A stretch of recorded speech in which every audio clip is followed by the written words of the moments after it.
ये कहानी है एक भोंदू से लड़के की जिसका कोई दोस्त नहीं है, जो अपनी जिंदगी में बिल्कुल अकेला है। साथ ही दोस्तों, इस दुनिया में काइजूस अटैक करते हैं और उन्होंने पूरी दुनिया में तबाही मचा कर रखी है। लेकिन हमारा हीरो तात्सुओ एक रोबोट यूकियो के साथ मिलकर इन काइजूस का सामना करता है और इंसानियत का रखवाला बनता है। लेकिन आखिर ऐसा क्या होता है जिस वजह से इस रखवाले के होने के बावजूद भी पूरी दुनिया बर्फ में जम जाती है, और कैसे तात्सुओ का एक लौता दोस्त यूकियो मारा जाता है। चलो जानते हैं। ये कहानी है एक ऐसी दुनिया की जिस पर अचानक ही एक दिन स्पेस से कुछ अजीब से मॉन्स्टर्स पृथ्वी पर आकर हमला कर देते हैं और इंसानों ने इस मॉन्स्टर को नाम दिया काइजू। और क्योंकि ये काइजू दुनिया में चारों ओर तबाही मचा रहे थे, इसीलिए दुनिया भर के सभी नेशंस ने एक साथ आकर इन काइजू से लड़ने के लिए एक ऑर्गेनाइजेशन बनाई, एंटी काइजू डिफेंस फोर्स। और ये डिफेंस फोर्स काइजूस का सामना तो कर लेती है, पर फिर भी पूरे शहर को काफी डैमेज पहुंचता है और सैकड़ों लोग अपनी जान गंवा देते हैं।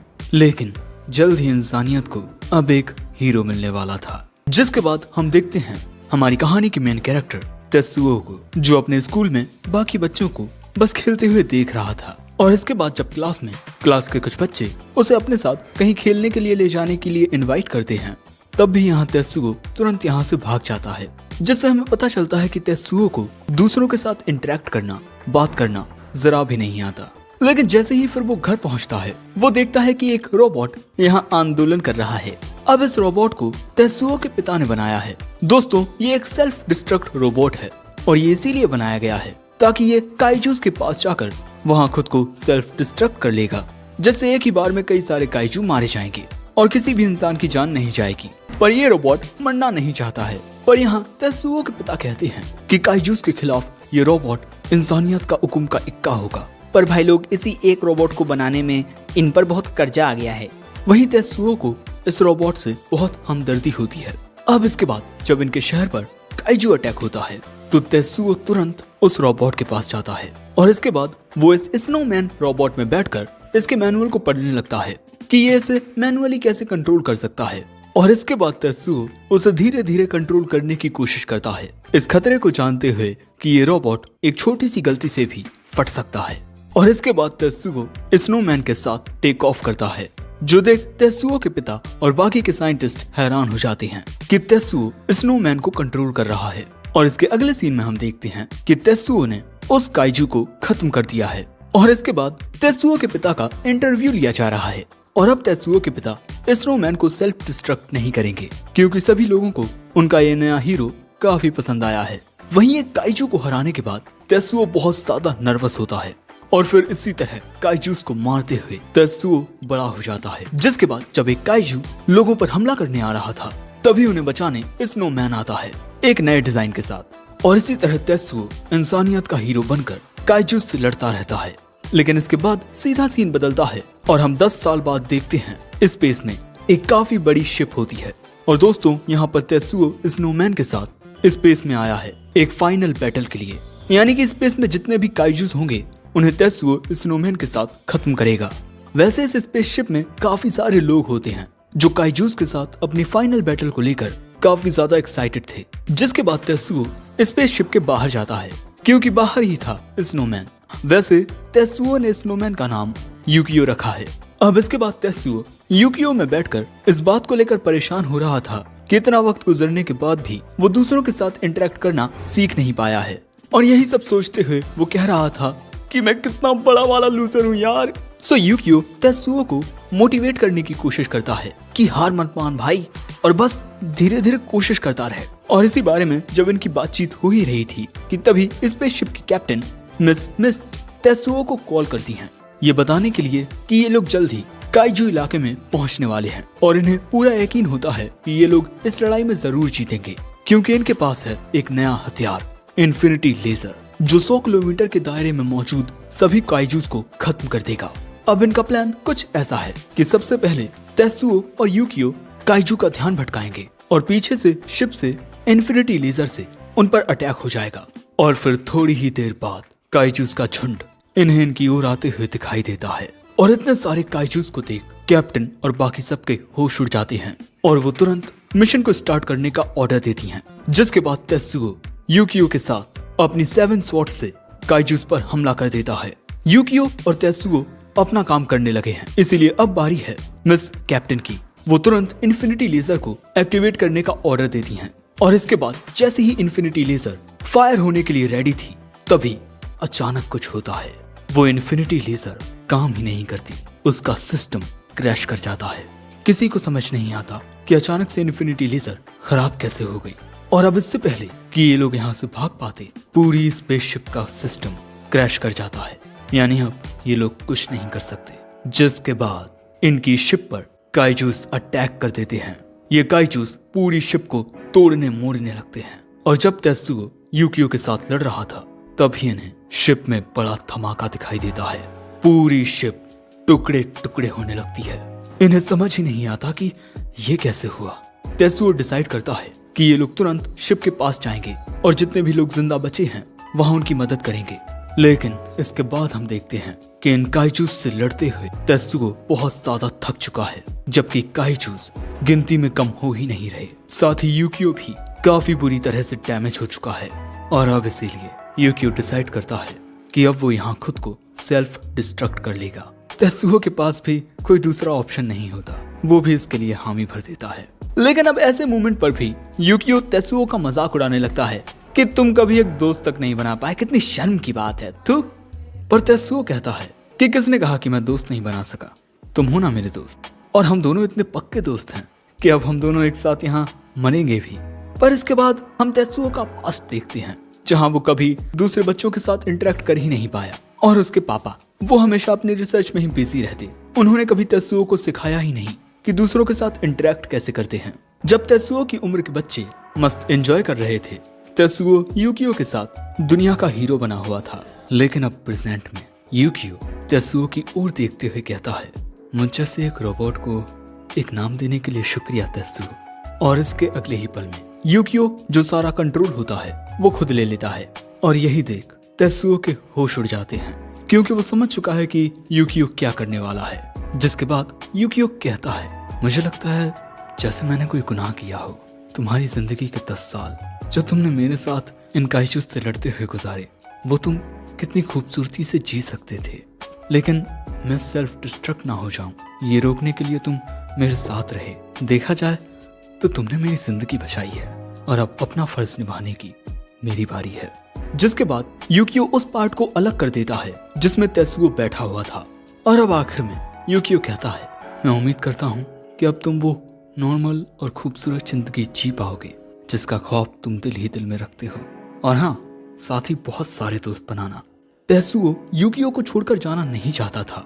उसने बहुत रोका पर यूकियो ने उसकी बात सुनी ही नहीं। इसीलिए अब वो भी रोते हुए यूकियो से वादा करता है कि वो बहुत सारे दोस्त बनाएगा और एक अच्छी जिंदगी जिएगा। और ये बात सुनते ही यूकियो खुद को सेल्फ डिस्ट्रक्ट कर लेता है, जिससे एक बहुत ही ज्यादा बड़ा धमाका होता है। वहीं दूसरी ओर अब हम देखते हैं कि तेत्सुओ पृथ्वी तक पहुंच चुका है, लेकिन इसके बाद उसे पता चलता है कि वो इसी मशीन के अंदर पिछले 8 सालों से एक कोल्ड स्लीप में सोया हुआ था और अर्थ को छोड़े हुए उसे 10 साल हो चुके हैं। यानी कि दोस्तों एक बहुत लंबा वक्त गुजर चुका है। अब इसके बाद तेत्सुओ सोचने लगता है कि जब वो यहाँ से बाहर जाएगा तब लोग उसे देखकर क्या रिएक्ट करेंगे। क्या हर कोई बाहर उसका वेलकम करने के लिए खड़ा होगा? आखिर तेत्सुओ उनका हीरो है, चारों ओर उसी का नाम चिल्लाया जा रहा होगा, हमारा हीरो तेत्सुओ। लेकिन इसके बाद जब वो असल में इस मशीन के बाहर आता है तब अपने सामने का नजारा देख उसके होश उड़ जाते हैं, क्योंकि ये पूरी जगह बर्फ में जमी हुई है और यहाँ एक बर्फीला तूफान आया हुआ है और उसे जरा भी समझ नहीं आता कि आखिर दुनिया की ये हालत कैसे हो गई। दोस्तों पूरी दुनिया में चारों ओर बर्फ छाई हुई है। अब इस दुनिया की ये हालत देख तेत्सुओ कहता है कि इस बर्फ से जमी हुई दुनिया के लिए यूकियो ने अपनी जान दी थी। जिसके बाद तेत्सुओ पूरे अर्थ को चेक करता है और वो देखता है कि पूरी दुनिया ही बर्फ की वजह से सफेद हो चुकी है। अब इसके बाद तेत्सुओ सोच में पड़ जाता है कि 10 सालों में पूरी दुनिया बर्फ में कैसे जम सकती है और क्या पूरी सिविलाइजेशन खत्म हो चुकी है? क्या इस दुनिया में कोई भी जिंदा नहीं है? तो मैं यूकियो के साथ अपना वादा कैसे निभाऊंगा? अगर कोई जिंदा ही नहीं है तो फिर मैं दोस्ती किससे करूंगा? अब इसी तरह 22 घंटे गुजर जाते हैं और अब तेत्सुओ को भूख भी लगाई है और तभी गलती से तेत्सुओ से एक बटन दब जाता है जिससे उसे यूकियो का वो लास्ट मोमेंट वाला वीडियो नजर आ जाता है, जिसमें यूकियो कह रहा था कि उसका बस एक सपना है कि ये सब खत्म होने के बाद ये दोनों वापस धरती पर जाएं और वहाँ तेत्सुओ एक नॉर्मल जिंदगी जिए। और अब ये वीडियो देखने के बाद तेत्सुओ बचा कुचा जो भी खाना था उसे खाता है और अपना सारा काम का सामान लेकर वो इस शिप के बाहर आ जाता है। और दोस्तों, यहाँ तेत्सुओ के पास एक किताब भी होती है, how to make a friend, जिसका पहला चैप्टर है घर से बाहर निकलो और लोगों से मिलो। जिसके बाद तेत्सुओ धीरे धीरे आगे बढ़ना शुरू करता है। अब बाहर निकलने के बाद काफी देर तक चलते हुए भी तेत्सुओ को कोई भी जिंदा इंसान नजर नहीं आता, पर तभी अचानक उसे एक इंसान नजर आता है जिसे देख वो हड़बड़ा जाता है। पर अगले ही पल में हम देखते हैं कि ये इंसान बर्फ में इतना ज्यादा जम चुका था कि ये किसी पुतले की तरह टूट जाता है, जो देख तेत्सुओ घबरा जाता है। जिसके बाद तेत्सुओ उस इंसान को दफनाकर उसके लिए प्रार्थना करता है और इसके बाद तेत्सुओ उसी की ये बर्फ वाली मशीन लेकर इसी से आगे बढ़ने लगता है। तेत्सुओ काफी खुश होता है कि उसे अपने सफर के लिए एक अच्छी मशीन मिल गई। थोड़ी देर बाद तेत्सुओ को एक बहुत बड़ा गड्ढा नजर आता है। तेत्सुओ सोचता है कि शायद से जो बचे हुए इंसान हैं वो अंडरग्राउंड में रह रहे हैं, शायद वहाँ नीचे बहुत सारे इंसान होंगे। लेकिन इसके बाद तेत्सुओ इस सोच में पड़ जाता है कि क्या कोई मुझसे दोस्ती करेगा, आखिर मुझ जैसे लड़के से कौन ही दोस्ती करना चाहेगा। लेकिन तभी उसके पीछे काइजू आ जाता है, जिसके बाद तेत्सुओ उस मशीन से उस काइजू से भागने लगता है। लेकिन तभी वो उस गड्ढे में गिर जाता है और इतनी ऊंचाई से गिरने के बाद भी तेत्सुओ जिंदा होता है। और यहाँ जब उसे होश आता है तब उसे यहाँ नीचे बर्फ में जमे हुए घर और बिल्डिंग्स नजर आती हैं और उसे यहाँ कोई भी इंसान नजर नहीं आता, जिस वजह से तेत्सुओ उदास हो जाता है। लेकिन फिर भी यूकियो की बात को याद करते हुए तेत्सुओ उस मशीन को सीधा करता है। लेकिन तभी हम देखते हैं कि यहाँ उसकी ओर एक और काइजू आने लगता है। लेकिन इस बार तेत्सुओ भागता नहीं, वो उस काइजू की ओर बढ़ता है और इस मशीन के साथ काइजू के हमले को रोकने की कोशिश करता है, पर वो काइजू तेत्सुओ को काफी पीछे खिसका देता है।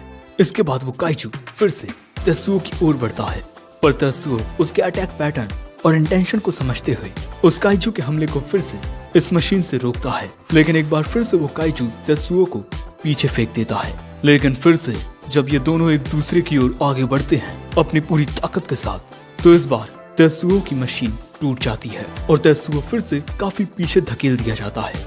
लेकिन फिर से वो आगे बढ़ता है अपने पिता की बात को याद करते हुए। तुम बहुत खास हो तेत्सुओ, क्योंकि तुम काइजूस को खत्म कर सकते हो।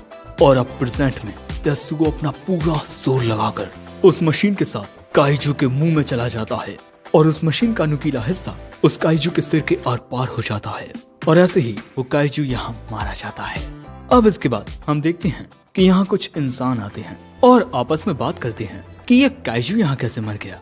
लेकिन थोड़ी ही देर में उस काइजू के मुंह से निकलता है तेत्सुओ, और तेत्सुओ कुछ जिंदा इंसानों को देख बहुत ज्यादा खुश होता है। लेकिन वो लोग तेत्सुओ को देख घबरा जाते हैं और उसे देखकर कहने लगते हैं, आलतू चलालतू, आई बला को टालतू, चला जाए यहाँ से। लेकिन हाँ, ये मोहतरमा तेत्सुओ से नहीं डर रही थी। वहीं तेत्सुओ सोचने लगता है कि अब वो इनसे बात कैसे करे। आई थिंक मुझे मुस्कुराते हुए हाई बोलना चाहिए।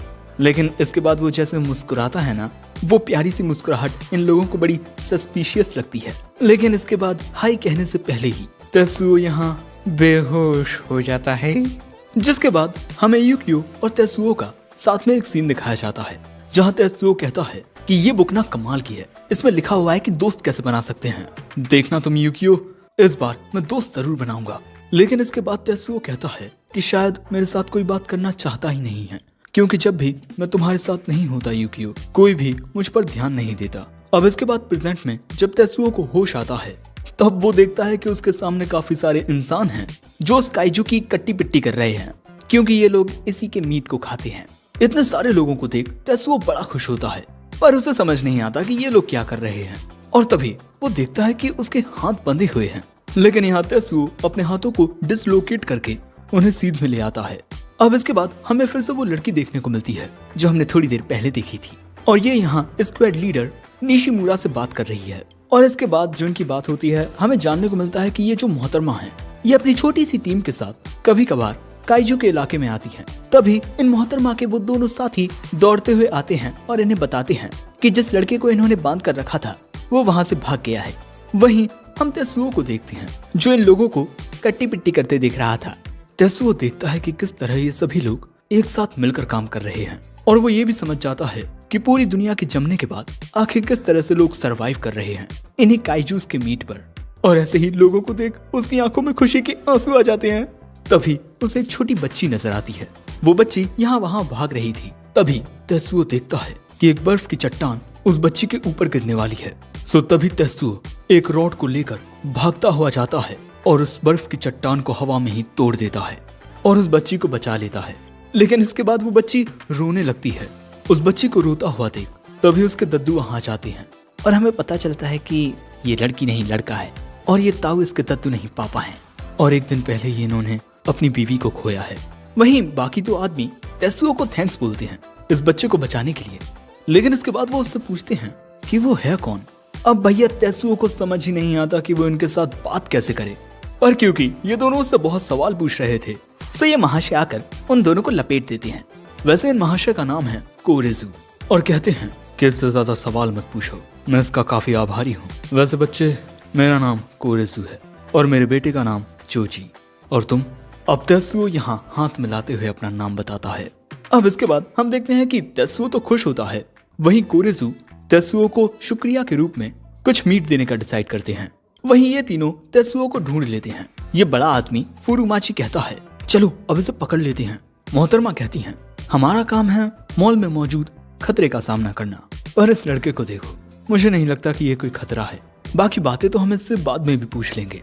जब सब कुछ सही चल रहा था तभी यहाँ एक काइजू का हाथ आता है, जिसके बाद हम देखते हैं कि यहाँ एक काइजू आ चुका है जो कि बाकी काइजू से बहुत अलग है, जो देख सभी लोगों के होश उड़ जाते हैं। इस काइजू को देखने के बाद तेत्सुओ भी हैरान हो जाता है कि ये कैसा काइजू है, मैंने तो आज से पहले ऐसा काइजू नहीं देखा। दोस्तों, हम देखते हैं कि इस काइजू का स्ट्रक्चर काफी ह्यूमन लाइक होता है, जो कि उन काइजू से बहुत अलग है जिनसे तेत्सुओ ने फाइट की है। और इसके अगले ही पल में इस काइजू को देख डर के मारे एक आदमी चिल्ला पड़ता है। अगले ही पल में एक काइजू उसे अपने हाथ से कुचल देता है और फिर अपने हाथ को चाटने लगता है। तेत्सुओ सोच में पड़ जाता है कि वो इस काइजू को कैसे हराए। यूकियो भी उसके साथ नहीं है, उसके पास कोई वेपन भी नहीं है। हो सकता है कि इन लोगों को कोई तरीका पता हो, पर इन लोगों के चेहरे पर यह एक्सप्रेशन देखकर ही तेत्सुओ समझ जाता है कि इन लोगों को काइजू को हराने का कोई भी तरीका नहीं आता। इसके बाद वो सोचता है कि उसे इन लोगों को यहाँ से बचकर निकालना होगा, पर कैसे? और अब जैसे ही एक आदमी जैसे ही यहाँ से डरकर भागने लगता है, वो काइजू उस पर हमला कर देता है। पर हम देखते हैं कि ये मोहतरमा वक्त पर उस आदमी को बचा लेती हैं। वैसे इन मोहतरमा का नाम नागी है। वो आदमी तुरंत इसे शुक्रिया कहता है उसकी जान बचाने के लिए, पर नागी अगले ही पल में अपना सिर जमीन में दे मारती है, क्योंकि उसके यहाँ होते हुए भी वो उस आदमी को नहीं बचा सकी जिसे थोड़ी देर पहले काइजू ने मार दिया। अब तभी नागी के वो दो साथी आ जाते हैं कुछ सामान लेकर, जिसके बाद हम देखते हैं कि ये लोग कुछ मशीनों से यहाँ धुंध क्रिएट कर देते हैं, जिसके बाद यहाँ किसी को भी कुछ भी दिखाई नहीं देता। तभी नागी चिल्लाकर सभी को यहाँ से भागने को कहती है। सभी लोग यहाँ से भागने लगते हैं। तेत्सुओ देख हैरान होता है कि उस लड़की के बस एक बार कहने पर ही सभी लोगों ने भागना शुरू कर दिया। अब तेत्सुओ भी यहाँ से भागने वाला था, लेकिन तभी वो देखता है कि वो काइजू कुछ अजीब कर रहा है। उस काइजू को इस तरह से देख तेत्सुओ को समझ तो नहीं आता कि वो क्या करने वाला है, पर उसका एक्सपीरियंस उसे ये बता रहा था कि कुछ गड़बड़ है। ये काइजू ये कुछ करने वाला है, पर मैं इसे कैसे रोकूं? लेकिन तभी मिस्टर कोरेजू और साथ ही कुछ और लोग भी तेत्सुओ को वहां से भागने को कहते हैं। और जैसे ही तेत्सुओ इन लोगों की ओर देखता है, उसे मिस्टर कोरेजू के साथ अपना हैंडशेक याद आता है और इसके बाद तेत्सुओ उस काइजू की ओर दौड़ पड़ता है। वो चिल्लाते हुए दूसरी ओर भागता है उस काइजू का ध्यान भटकाने के लिए। मिस्टर कोरेजू तेत्सुओ को बचाने के लिए जाने की कोशिश करते हैं, पर बाकी के लोग उन्हें रोक लेते हैं। लेकिन तेत्सुओ की वजह से वो काइजू जो करने वाला था वो उसे रोक देता है और तेत्सुओ की ओर बढ़ने लगता है। ये देख नागी को समझ नहीं आता कि आखिर ये अपनी जिंदगी खतरे में क्यों डाल रहा है, लेकिन तेत्सुओ उस काइजू के हमलों से बच रहा था। पर तभी वो काइजू बर्फ में अपना हाथ मारता है, जिससे बहुत सारी बर्फ गिरती है और तेत्सुओ वहीं फंस जाता है। ये देख मिस नागी तेत्सुओ को बचाने के लिए भागती हैं। उनके सामने काफी बड़ा पत्थर था, सो वो उस पर चढ़ने लगती है, इतने वक्त में लगभग सभी लोग यहाँ से बाहर निकल चुके थे, लेकिन तेत्सुओ उस काइजू की पकड़ में आ चुका था और तेत्सुओ के शरीर में अब बिल्कुल भी जान नहीं बची थी।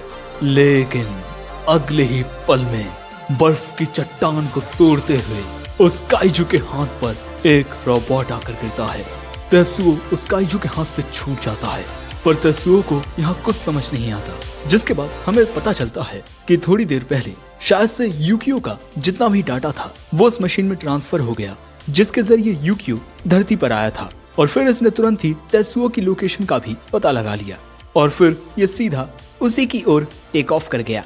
और अब जैसे ही वो काइजू तेत्सुओ को खत्म करने वाला था, यूकियो उड़ते हुए उसे बचाने के लिए आता है और इसके बाद हमें पता चलता है कि ये एक इंश्योरेंस है जो यूकियो ने अपने पीछे छोड़ दिया था, ताकि अगर कभी मौत ने इन दोनों को अलग भी कर दिया तब भी एक मौका हो जिससे ये दोनों एक बार फिर से मिल सकें। अब यहाँ पर तेत्सुओ के सामने यूकियो होता है, उसका फर्स्ट वाला वर्जन। अब इसके बाद हमें 14 साल पहले का सीन दिखाया जाता है, जब एक बार काइजू अटैक के बाद हमारे हीरोज उससे लड़ने के लिए आए। दूर से तेत्सुओ के पिता ये सब देख रहे थे, पर यहाँ पर यूकियो खुद को बड़ा ढीला महसूस कर रहा था। वो क्या है कि तेत्सुओ के पिता कल रात यूकियो के नट बोल्ट्स को टाइट नहीं कर पाए और अब इसी वजह से ये काइजू इन पर भारी पड़ रहा था। बट एट द एंड ये दोनों मिलकर उसे मार देते हैं, जिसके बाद यूकियो लंगड़ाता हुआ अपने हेडक्वार्टर पहुंचता है और इसके बाद ये दोनों ही अपनी ड्रिंक लेते हैं। भाई ये दोनों बेस्ट फ्रेंड्स हैं। जिसके बाद हमें वो सीन दिखाया जाता है जब यूकियो के सेल्फ डिस्ट्रक्ट होने के बाद 120 दिन गुजर जाते हैं और तेत्सुओ स्पेस नहीं होता है और यहाँ तेत्सुओ बस यूकियो की रिकॉर्डिंग्स को ही सुने जा रहा है। अपने इकलौते दोस्त को खो देने की वजह से उसका दिल पूरी तरह से टूट चुका था और भले ही कितना ही वक्त क्यों ना गुजर गया हो, उसके दिल का दर्द हमेशा मौजूद रहा, वो कभी कम नहीं हुआ। लेकिन आज प्रेजेंट में यूकियो को अपना दोस्त फिर से मिल चुका है।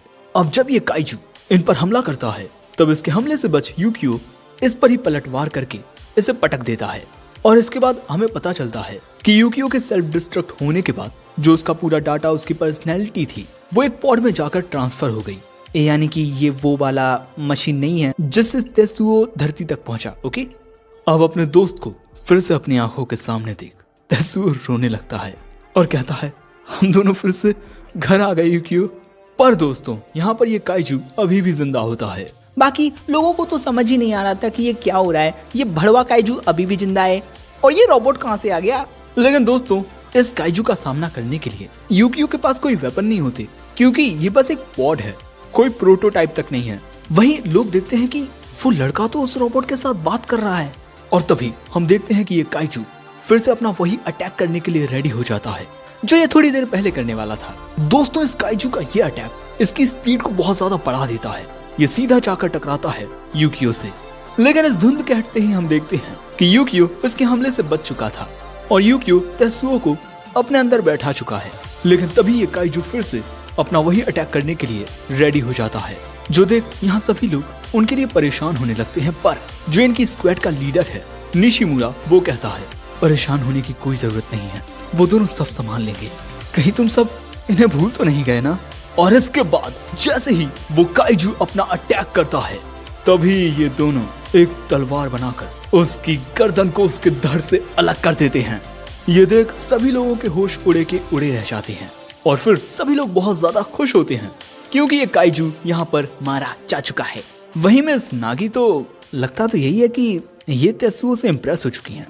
वेल हमारे हीरोज फिर से वापस आ चुके हैं, लेकिन इसके बाद हमें इस जगह से 100 किलोमीटर दूर का नजारा दिखाया जाता है। यहाँ हम देखते हैं कि काफी सारी अजीब सी व्हाइट वॉल्स हवा में फ्लोट कर रही हैं और दोस्तों यहाँ हम एक बहुत ही अजीब काइजू को देखते हैं जिसका फिजिकल स्ट्रक्चर बिल्कुल एक इंसान की तरह था। जिसके बाद हम देखते हैं कि यूकियो उस दूसरे बड़े वाले काइजू को खुद से उठाकर ले जा रहा है। अब ये लोग वहां जा रहे हैं जहां ये सारे सर्वाइवर्स रहते हैं और उस जगह का नाम है मॉल। अब यहाँ चलते हुए यूकियो कहता है, ये कितनी शॉकिंग बात है कि बस 10 सालों में ही ये पूरी दुनिया जम गई। लेकिन तभी तेत्सुओ फिर से रोने लगता है क्योंकि वो काफी वक्त यूकियो के बिना रहा। वही यूकियो को रोता हुआ देख यूकियो की आंखों में भी आंसू आ जाते हैं, ऑयली आंसू। वहीं दूसरी ओर ये मोहतरमा देखती हैं कि इनकी चीफ नागी यहाँ है ही नहीं, क्योंकि मिस नागी कुछ खाना लेकर तेत्सुओ के पास गई हैं। लेकिन तेसुओ को समझ ही नहीं आता कि वो यहाँ क्या बोले, कैसे बोले और क्यों। लेकिन ये मोहतरमा तेसुओ के लिए जो खाने को लाई हैं वो कुछ मीठा है और इस दुनिया में मीठी चीजें अब ना के बराबर ही बची हैं। तो अब यहाँ मोहतरमा की लार टपकने लगती है, लेकिन अपने दिल पर 2.5 किलो का पत्थर रखकर वो तेसुओ को कहती है कि खा लो इसे। वैसे इसके बाद मिस नागी तेसुओ का शुक्रिया अदा भी करती हैं उनकी जान बचाने के लिए। अब इसके बाद जैसे ही तेसुओ उस स्वीट को खाता है, मिस नागी के दिल में बहुत दर्द होता है। यूकियो सजेस्ट करता है कि यार तुम दोनों खा लो ना मिल बांट कर। अब थोड़ी सी पेट पूजा करने के बाद मैडम अपना इंट्रोडक्शन देती हैं। मेरा नाम है नागी आओ, नाइस टू मीट यू। तेसुओ हिचकिचाते हुए उससे हाथ मिलाता है और इसके बाद मैडम बताती हैं कि आज से लगभग 25 नहीं 10 साल पहले क्या हुआ था। दोस्तों 10 साल पहले सब कुछ अच्छा था, सुंदर सुंदर लड़कियां बीच पर नहा रही थीं, पर तभी समुद्र की ओर में से एक काइजू आया जो फिजिकल स्ट्रक्चर वाइज बिल्कुल एक इंसान की तरह था। और ये स्पेस में से नहीं आया था बल्कि ये समुद्र में से निकला था और इसके साथ एक अजीब सी व्हाइट कलर की बॉल थी। अब यहाँ पर बीच के पास 2 रोबोट्स थे काइजू से लड़ने के लिए, पर तभी हम देखते हैं कि इस काइजू की वो एक व्हाइट बॉल मल्टीप्लाई हो जाती है और फिर ये सीधा इंसानों की ओर बढ़ती है अपने रास्ते को जमाते हुए। ये जो व्हाइट बॉल थी ये पूरी दुनिया में फैल जाती हैं और इसके बाद ये अचानक से फट जाती हैं और इनके फटने से हर एक चीज जमने लगती है, सारे इंसान जम जाते हैं और उसके बाद से ही आज तक वो बर्फ कभी नहीं हटी। पर तेसुओ को ये बात समझ नहीं आती कि सिर्फ एक काइजू ये सब कैसे कर सकता है। वैसे एंटी काइजू डिफेंस फोर्स का क्या हुआ? नागी बताती है कि उस अचानक हुए हमले की वजह से किसी को कुछ भी करने का मौका ही नहीं मिला, पर जितने भी ऑफिसर्स बच गए वो सभी सर्वाइवर्स की मदद करने लगे, लेकिन काइजूस के सामने वो लोग भी टिक नहीं पाए। लेकिन कुछ अफवाहें ये भी कहती हैं कि अभी भी कुछ डिफेंस फोर्स के ऑफिसर्स जिंदा हैं। अब इसके थोड़ी देर बाद नागी कहती है कि हम लोग जल्द ही मॉल तक पहुंचने वाले हैं। अब इसके बाद एक चट्टान से गुजरते ही हम देखते हैं कि ये लोग एक काफी अच्छी जगह पर पहुंच जाते हैं। ये पहले एक जूनियर हाई स्कूल था, लेकिन अब ये इनका अड्डा है। अब इसके बाद चारों ओर ये बात फैल जाती है कि इनका रखवाला, इनका हीरो लौट आया है और इसके बाद इन्हें देखने के लिए काफी सारे लोगों की भीड़ आ जाती है और यहाँ पर ये सभी लोग इनका वेलकम भी करते हैं। यूकियो और तेसुओ यहाँ बड़े खुश होते हैं। अब इसके बाद नागी तेसुओ को बताती है कि यहाँ लगभग 200 लोग रहते हैं और सभी लोगों को अलग अलग काम बांटे गए हैं और सभी लोग अपना काम करते हैं। वैसे तेसुओ को ये भी जानने को मिलता है कि मिस नागी अकाउंटिंग डिपार्टमेंट की चीफ हैं और वो कभी कभार अपने साथियों के साथ इस मॉल से छुपते छुपाते हुए बाहर भी जाती हैं। लेकिन इसके बाद हम कुछ लोगों को अत्यधिक गुस्से में देखते हैं। सो मिस नागी अपने साथियों के साथ उन गुस्सैल लोगों के पास चली जाती हैं। वहीं तेसुओ का ध्यान मिस्टर ताकीमुरा कोरेजू रखेंगे, जिसके बाद मिस्टर ताकीमुरा तेसुओ को हॉट स्प्रिंग में लेकर आते हैं और एक हॉट स्प्रिंग देख तेसुओ तो बड़ा हैरान होता है। जिसके बाद ये तीनों मस्त हॉट स्प्रिंग में नहाते हैं। लेकिन थोड़ी देर बाद तेसुओ सोच में पड़ जाता है कि जब पूरी दुनिया जमी हुई है तो ये इतनी जगह गर्म कैसे है। लेकिन तभी जोजी तेसुओ के ऊपर चढ़ के बोलता है कि अंकल सिर्फ नहाओ, ज्यादा सोचो मत। और इसके बाद मिस्टर ताकीमुरा कहते हैं कि इस जगह के नीचे एक काइजू है और उसी की वजह से मॉल का ये इलाका गर्म है। और ये बात सुन तेसुओ बहुत हैरान होता है। अब इसके बाद हमें पास्ट में एक सीन दिखाया जाता है पूरी दुनिया के जमने के 11 महीने बाद का, जहाँ पर ये सभी सर्वाइवर्स एक अच्छा ठिकाना ढूंढ रहे थे। इन्हें एक स्कूल नजर आता है पर वहाँ ऑलरेडी एक काइजू कब्जा किए हुए था। अब इसी तरह इन लोगों को वापस लौटना पड़ता है एक पुराने ठिकाने पर, लेकिन वहाँ पर अब इनका पूरा खाना खत्म हो चुका है। सो अब वहाँ एक आदमी कहीं से एक मरे हुए काइजू का मांस लेकर आया और इन लोगों ने वही खा लिया। पर उसे खाने की वजह से आधे लोग मारे गए और सिर्फ आधे लोग ही वहाँ सरवाइव कर पाए। अब यहाँ इस जगह पर एक लड़की होती है जो उस काइजू का मीट खाने के बाद से बीमार है। कुछ लोग कहते हैं कि हमें इसे यहीं छोड़ देना चाहिए, लेकिन थोड़ी ही देर बाद मिस्टर निशिमुरा देखते हैं कि वो काइजू इनके सामने से गायब हो चुका है। अगले ही पल में वो इनके पास आ जाता है और ये लोग तो अब पीछे मुड़कर भी नहीं भाग सकते क्योंकि इनके पीछे एक बर्ड टाइप काइजू है। सो अब ये लोग दूसरी ओर भागने लगते हैं और छुप जाते हैं, लेकिन हड़बड़ी में भागने की वजह से नागी पीछे ही छूट जाती है। मिस्टर ताकीमारा उसे बचाने के लिए जाने की कोशिश करते हैं पर बाकी लोग उन्हें नहीं जाने देते वरना वो भी मारे जाएंगे। लेकिन अगले ही पल में हम देखते हैं कि बर्फ में पड़े हुए अचानक ही नागी के बाल सफेद हो जाते हैं। और दोस्तों जब से नागी ने वो काइजू मीट खाया है उसे एक आवाज सुनाई दे रही है, तुम तो अब यहाँ मरने वाली हो। मरते हुए कैसा लग रहा है तुम्हें? पर नागी कहती है, मैं अभी मरना नहीं चाहती, मैं अभी मरना नहीं चाहती। मैंने अभी जरा भी जिंदगी नहीं जी, साथ ही मैं अपना पूरा परिवार भी खो चुकी हूँ, पर मैं अभी नहीं मरना चाहती। पर वो आवाज नागी से कहती है, क्या बात है, क्या इमोशंस हैं? डर, दर्द, दुख, पछतावा और उन लोगों से नफरत जिन्होंने तुम्हें अकेला छोड़ दिया। पर नागी कहती है, हाँ उन्होंने मुझे अकेला छोड़ दिया, पर मैं उनसे नफरत नहीं करती। मेरे टीचर, उन्होंने हमेशा मेरा ख्याल रखा है। मिस्टर एंड मिसेस ताकीमुरा ने भी हमेशा मुझे खाना दिया है। और भले ही मिस्टर काशिकी थोड़ी डरावने लगते हों, पर जब भी कोई मरता है वो अकेले में छुपकर बहुत रोती हैं। आखिर मैं इतने अच्छे लोगों से नफरत कैसे कर सकती हूँ? मैं तो इन सब लोगों को बहुत प्यार करती हूँ। और इसके बाद नागी खड़ी होती है एक नई ताकत के साथ और कहती है कि इंसानियत अभी हारी नहीं है, हम इंसान इतनी जल्दी नहीं हारेंगे, हम इंसान जीतेंगे।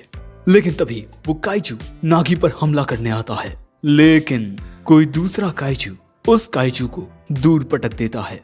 और इसके बाद ये उड़ने वाला काइजू अचानक से आग में जलने लगता है और वो आवाज नागी से कहती है, वाह इंसान वाह, क्या सोच है तेरी, मुझे लगा नहीं था कि इतने दर्द के बाद भी तुम इतने जज्बे के साथ उठोगे। और अगले ही पल में हम देखते हैं कि नागी जलने लगती है।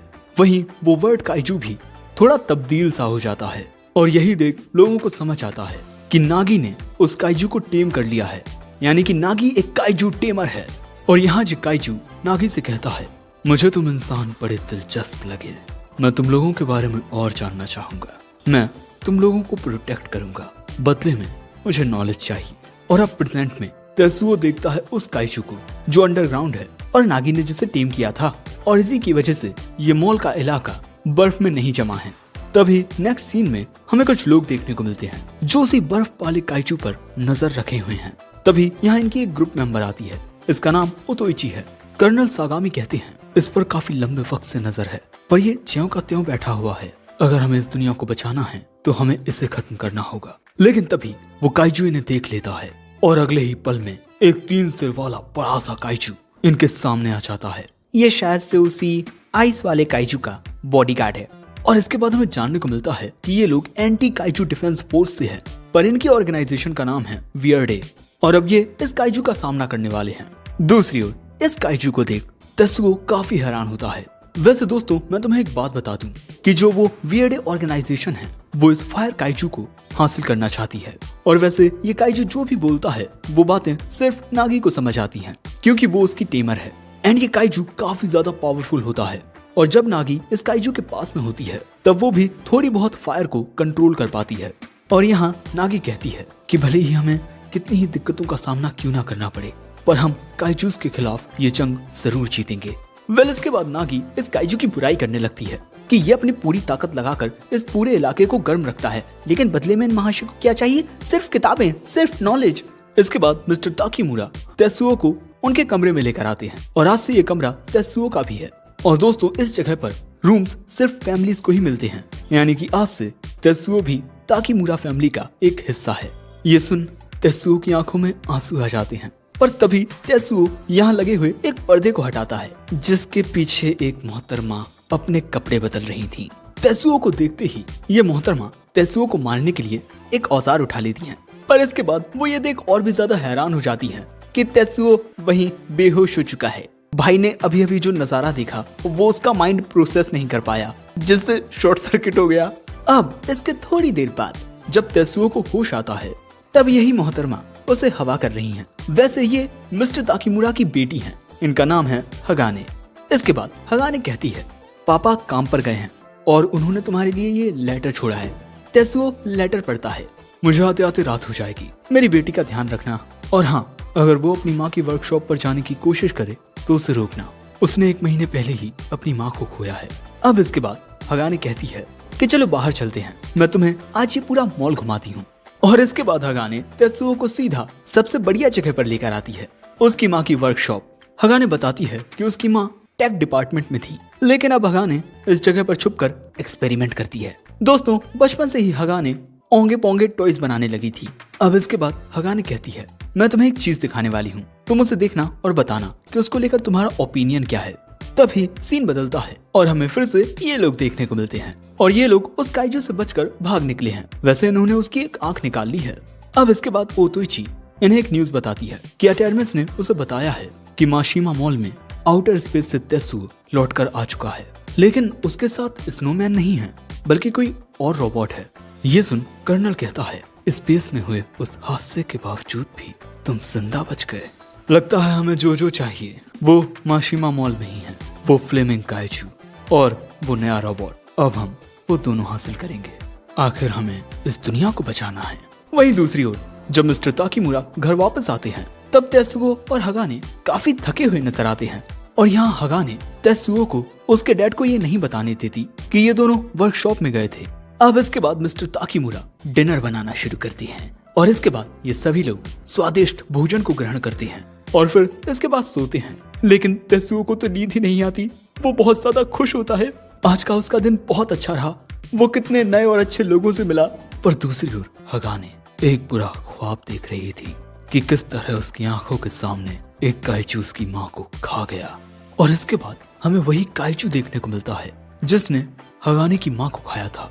वो यहाँ एक और काइजू को खा रहा था और इसके बाद हमें ये जानने को मिलता है कि इसी काइजू का नाम आर्टेमिस है और ये वियर्डे ऑर्गेनाइजेशन में एक मेंबर का टेम किया हुआ काइजू है और ये सभी लोग जा रहे हैं मिशिमा मॉल की ओर। कर्नल कहता है कि वहाँ लगभग 200 लोग हैं। दोस्तों, इनका मेन मोटिव है उस फ्लेमिंग काइजू को हासिल करना, भले ही इसके लिए इन्हें उन सभी लोगों को मारना क्यों ना पड़े। कर्नल कहता है, हम उन लोगों को नहीं मारेंगे जिन्हें हमारी वियर्डी ऑर्गेनाइजेशन पर भरोसा है, लेकिन हाँ, बाकी सबको मारा जा सकता है। और दोस्तों, इनके साथ यहाँ कई सारे काइजूस होते हैं। नेक्स्ट सीन में हम देखते हैं कि एक हफ्ता गुजर चुका है और यहाँ इस वर्कशॉप के अंदर हगाने और तेत्सुओ ने अपना एक काम कंप्लीट कर लिया है। ये यहाँ शायद से कोई वेपन बना रहे हैं। तेत्सुओ पूछता है, लेकिन तुम ये क्यों बना रही हो? पर हगाने कहती है कि पहले तुम नीचे बैठो। और दोस्तों, क्योंकि तेत्सुओ ने हगाने की मदद की है तो इसी अच्छे काम के बदले हगाने उसका सिर सहलाती है, क्योंकि हगाने की माँ हगाने के साथ हमेशा ऐसा ही करती थी। लेकिन इसकी वजह से तेत्सुओ के ब्रेन में तो फिर से शॉर्ट सर्किट हो जाता है। हगाने भी यहाँ काफी नर्वस हो गई थी, लेकिन तभी उसे फिर से अपनी माँ की याद आती है और वो इस वेपन की ओर देखती है। अब इसके बाद रात के वक्त ये सभी डिनर करते हैं और अब तेत्सुओ इनके परिवार के साथ इतना ज्यादा घुल मिल चुका है कि हगाने को तो यही लगने लगा है कि ये हमेशा से उनके परिवार का ही एक हिस्सा था। पर इस वक्त हगाने के दिल में बहुत नफरत है उस काइजू के लिए जिसने उसकी माँ को उसकी आंखों के सामने खा लिया था। अब रात के वक्त जब बाथरूम जाने के लिए तेत्सुओ की आंख खुलती है तब उसे एक लेटर दिखता है जो हगाने ने लिखा था और हगाने यहाँ नहीं होती। और इस लेटर में हगाने ने तेत्सुओ को सब कुछ बताया है कि किस तरह से एक काइजू ने उसकी माँ को खा लिया। दूसरी ओर हम हगाने को देखते हैं जो उसी वेपन को लेकर कहीं जा रही है, लेकिन तभी अचानक उसके सामने एक काइजू आ जाता है। ये वही काइजू है जिसने हगाने की माँ को खाया था और ये कहता है, ये गंध मुझे याद है। उस दिन उस फ्लेमिंग काइजू की वजह से मैं तुम्हें खा नहीं पाया था, लेकिन आज। और तभी हगाने कहती है, मैंने सोचा नहीं था कि इतनी जल्दी मेरी मुलाकात तुमसे हो जाएगी। हगाने डरी हुई है लेकिन वो अपनी माँ का बदला लेना चाहती है, लेकिन तभी ये काइजू उस पर हमला कर देता है और ये अटैक काफी पावरफुल था, पर उसके हमले से हगाने बच जाती है इन जूतों की वजह से जो ई-रेड एंटी काइजू फोर्स के हैं। ये जूते किसी भी पर्सन की स्पीड को बूस्ट अप कर देते हैं। और इसके बाद हगाने अपनी गन निकालती है और उस गन को देख ये काइजू कहता है, तुम इससे मुझे मार नहीं पाओगी। और तभी हगाने इस गन को फायर कर देती है और इसमें से जो मिसाइल निकलता है वो सीधा इस काइजू के मुंह में जाता है और उसके मुंह में फट जाता है, जिससे इस काइजू को बेइंतहा दर्द होता है। हम देखते हैं कि उसके पूरे मुंह में नुकीली कीलें घुस गई हैं। दोस्तों, जो मिसाइल हगाने ने शूट किया उसमें बहुत सारी नीडल्स थी और वो सारी नीडल्स इस काइजू के पूरे मुंह में धंस चुकी हैं, जिससे अब ये काइजू कभी कुछ नहीं खा पाएगा। और यहाँ हगाने अपनी माँ का बदला लेना चाहती थी जो उसने कर दिया है, लेकिन इन सब के बावजूद भी ये काइजू हगाने को खत्म करने जाता है। पर वक्त पर आकर यूकियो इस काइजू का वो हाथ काट देता है और इसके बाद यूकियो कहता है, यहाँ से चले जाओ वरना मैं तुम्हें यहीं खत्म कर दूंगा। जिसके बाद वो काइजू यहाँ से भाग जाता है और तेत्सुओ भागता हुआ सीधा हगाने के पास जाता है, पर गन से उसका पैर टकरा जाता है जिस वजह से वो हगाने के ऊपर इस तरह से गिर पड़ता है और फिर रोते हुए कहता है, शुक्र है कि तुम ठीक हो, जिसके बाद तो हगाने भी रोने लगती है, वो भी किसी छोटी बच्ची की तरह। अब जैसे ही लगता है कि सब सही हो गया है, तभी अचानक यूकियो को कुछ बहुत ही खौफनाक महसूस होता है। तेत्सुओ, हमें यहाँ से भागना होगा। मुझे नहीं पता पर कुछ बहुत ही गलत होने वाला है। दूसरी ओर हम देखते हैं कि वियर्डे ग्रुप मिशिमा मॉल से बस 5 किलोमीटर दूर रहा है, यानी कि ये लोग बस कुछ ही देर में मिशिमा हॉल पहुंच जाएंगे। और भले ही आर्मेटिस हार गया हो, पर इनके पास अभी भी 4 काइजू हैं। दूसरी ओर मिशिमा हॉल में सभी लोग अमन चैन में हैं। और आखिर में हमें बॉस का ऑफिस दिखाया जाता है, जो कि काफी सीरियस था। और इसके बाद हम देखते हैं कि यूकियो काफी जख्मी है और वो यहाँ फट जाता है। तो क्या इसके आगे की कहानी में तेत्सुओ एक बार फिर से यूकियो को खो देगा और वियर्डे ऑर्गेनाइजेशन के मिशिमा मॉल के पहुंचने के बाद क्या वो उन सभी लोगों को मार देंगे और उस फ्लेमिंग काइजू को हासिल कर लेंगे? और इन सब के बीच हमारा हीरो क्या करेगा? इन्हीं सब सवालों के जवाब जानने के लिए इस वीडियो पर 500 कमेंट कर दो, साथ ही बहुत सारे लाइक करना, साथ में हाइप भी कर देना वीडियो को। ओके, मैं मिलता हूँ एक नई कहानी में, तब तक के लिए सायोनारा।